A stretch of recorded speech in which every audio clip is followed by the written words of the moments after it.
Alors bonjour à tous, aujourd'hui nous continuons notre lecture de la Bible à la lumière de la tradition de l'Église et nous en sommes rendus dans la deuxième partie du chapitre 17 du livre des Nombres et nous allons voir également le chapitre 18 et donc cette vidéo est intitulée La part d'Aaron.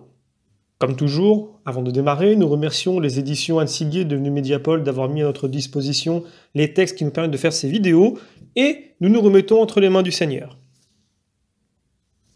Notre Père, qui êtes aux cieux, que ton nom soit sanctifié, que ton règne vienne, que ta volonté soit faite sur la terre comme au ciel. Donne-nous aujourd'hui notre pain de ce jour. Pardonne-nous nos offenses, comme nous pardonnons aussi à ceux qui nous ont offensés. Et ne nous laisse pas entrer en tentation, mais délivre-nous du mal. Également, nous nous remettons entre les mains de notre Mère bienveillante, la Vierge Marie. Je vous salue Marie, pleine de grâce, le Seigneur est avec vous. Vous êtes bénie entre toutes les femmes, et Jésus, le fruit de vos entrailles, est béni. Sainte Marie, Mère de Dieu, priez pour nous pauvres pécheurs, maintenant et à l'heure de notre mort. Amen. Également, nous faisons cette demande spécifique à l'Esprit Saint, qu'il corrige en nous les erreurs éventuelles qui peuvent provenir de notre état de pécheur. Voilà. Maintenant, nous pouvons démarrer la lecture de la deuxième partie du chapitre 17. Donc je vais prendre à partir du verset 16 jusqu'à la fin, plus ou moins avec un ou deux versets qui seront mis de côté. Yahvé parla à Moïse en disant « Parle aux fils d'Israël et reçois d'eux une verge pour chaque maison ancestrale. De tous ceux qui sont princes de leur maison ancestrale, tu recevras une verge, donc 12 verges. Tu écriras le nom de chacun sur sa verge. Sur la verge de Lévi, tu écriras le nom d'Aaron, car il faut une seule verge pour chaque chef de maison paternelle. Tu les déposeras dans la tente de la rencontre devant le témoignage, endroit où je vous rencontrerai. Et l'homme que j'aurai choisi sera celui dont la verge fleurira. Et je dissiperai de devant moi les murmures des fils d'Israël, par lesquels ils ont murmuré contre vous. » Moïse déposa les verges devant Yahvé dans la tente du témoignage, et il arriva que le lendemain, quand Moïse entra dans la tente du témoignage, voici, la verge d'Aaron pour la maison de Lévi avait fleuri. Elle avait poussé et fait éclore et fleurir des fleurs et produit des amandes. Moïse sortit toutes les verges de devant Yahvé et les montra à tous les fils d'Israël. Ils les virent et chacun reprit sa verge. Et Yahvé dit à Moïse, « Remets la verge d'Aaron devant le témoignage, afin qu'on la garde comme un signe pour les fils de rébellion, et que les contestations cessent devant moi, et qu'ils ne meurent pas. » Alors on ne saurait confondre ce qui est un miracle authentifiant le sacerdoce d'Aaron avec la prophétie d'Isaïe que je vais vous lire et qui est proprement messianique. Mais ce qu'il y a de semblable d'abord ici et là, c'est l'image de floraison qui déborde l'objet propre de chacune de ces révélations en laissant deviner la source divine qui rend féconde la nature comme le sacerdoce, comme la lignée d'où naîtra enfin le Sauveur.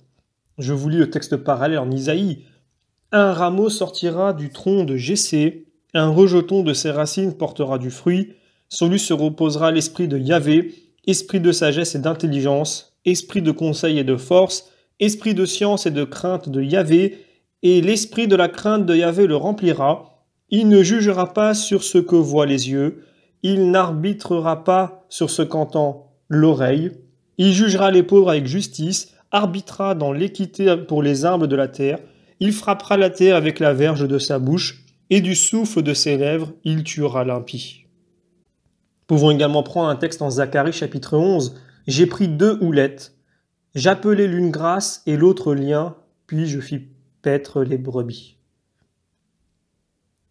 Voilà, donc ici, on ne peut évidemment pas s'empêcher de penser au Christ qui a dit « Je suis la vie ».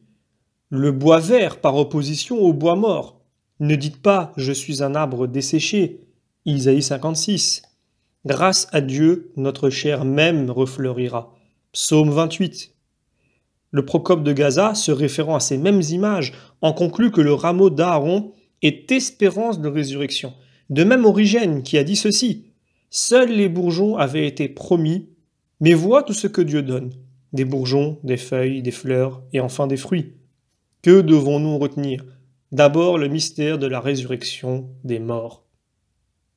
Les deux textes se rejoignent d'ailleurs dans le Christ si, comme le remarque Rupert, le rameau royal issu de Jessé, la fleur virginale et son fruit, plus complètement encore que la verge d'Aaron, confondra l'orgueil des tribus d'Israël.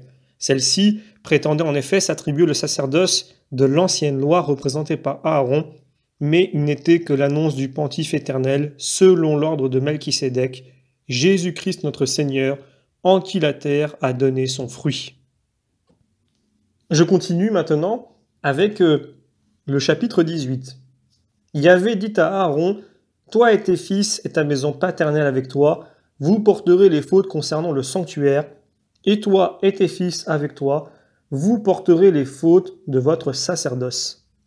Et fais aussi approcher avec toi tes frères de la tribu de Lévi, la tribu de ton père, pour qu'ils t'assistent et qu'ils te servent, toi et tes fils avec toi, devant la tente du témoignage. » Alors je prends un commentaire de Rupert de Dutz qui est très intéressant où il dit « Dans l'ordre et l'office de celui qui porte l'iniquité du sanctuaire, qui porte les péchés de son sacerdoce, est désigné mystiquement la charge, la fonction du Christ, vrai prêtre, sur qui le Seigneur a placé les iniquités de nous tous, comme le dit le prophète. » Je continue et maintenant je prends les versets 20 et 21.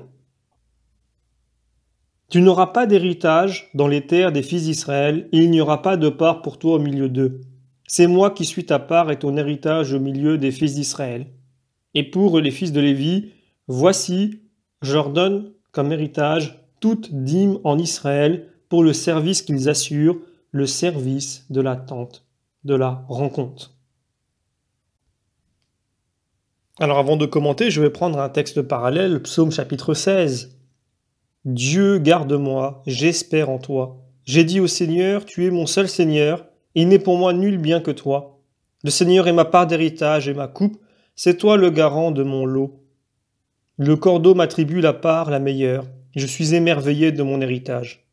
Je bénirai le Seigneur qui m'a donné l'intelligence et du fond de mon cœur m'instruit de nuit. Je vois toujours le Seigneur près de moi, il est à ma droite, je ne tomberai pas. » Alors, nous retrouvons ici la solidarité jointe à la séparation qui caractérisait plus généralement les Lévites. On l'a vu dans le premier chapitre.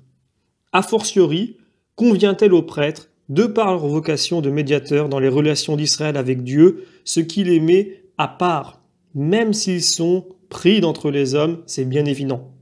Moïse lui-même en est le meilleur exemple dans la crise du veau d'or, comme dans les nombreuses tentations du désert. Solidaires des hommes, certes, mais non moins solidaires de Dieu, tels sont les prêtres de l'Ancien comme du Nouveau Testament. On le voit notamment dans Hébreux chapitre 5, les 5 premiers versets. Ces notions sont très importantes aujourd'hui où dans le christianisme, eh bien, des courants religieux, notamment les courants protestants, remettent en question cette autorité, cette hiérarchie, en indiquant que celle que l'on retrouvait dans l'Ancien Testament était temporaire et qu'elle n'est plus d'actualité aujourd'hui dans la mesure où nous sommes tous prêtres, prophètes et rois par le baptême.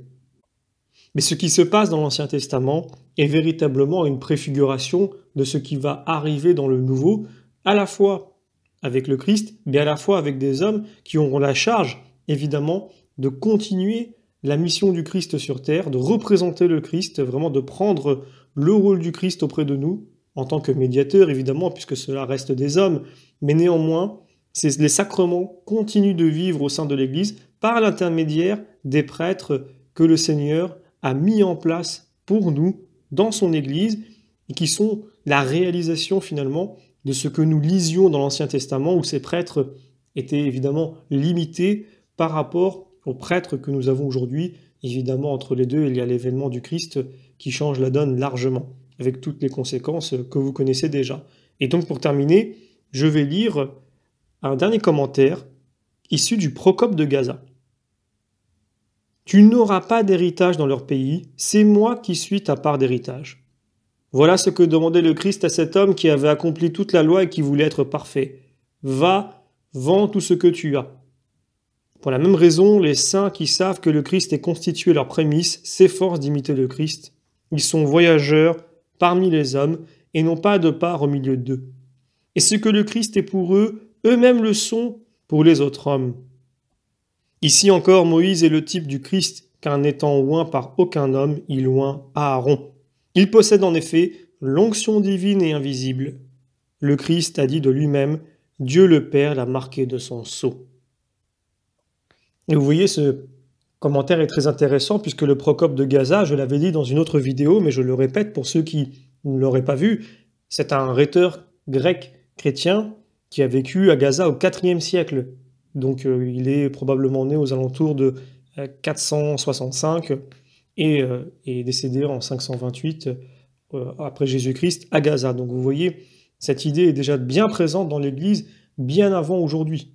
Finalement, l'Église ne fait que continuer à conserver et à faire mûrir davantage ce dépôt de la foi qu'elle a reçu, et l'Esprit Saint continue de travailler au sein de son Église pour nous faire parvenir ce que des millions de chrétiens ont médité dans leur cœur, dès le départ déjà avec la Vierge Marie, quand elle reçoit l'ange du Seigneur qui vient lui faire l'annonce, jusqu'à nous aujourd'hui, et un jour viendront à notre suite d'autres chrétiens, évidemment. Alors de mon côté, ce sera tout pour cette vidéo, et je vous donne d'ores et déjà rendez-vous pour la prochaine vidéo. Et nous allons sauter le chapitre 19 pour passer directement au chapitre 20, qui sera intitulé « Édom, Aram et la mort d'Aaron ». Je vous remercie pour votre fidélité, et donc je vous donne rendez-vous pour cette prochaine vidéo.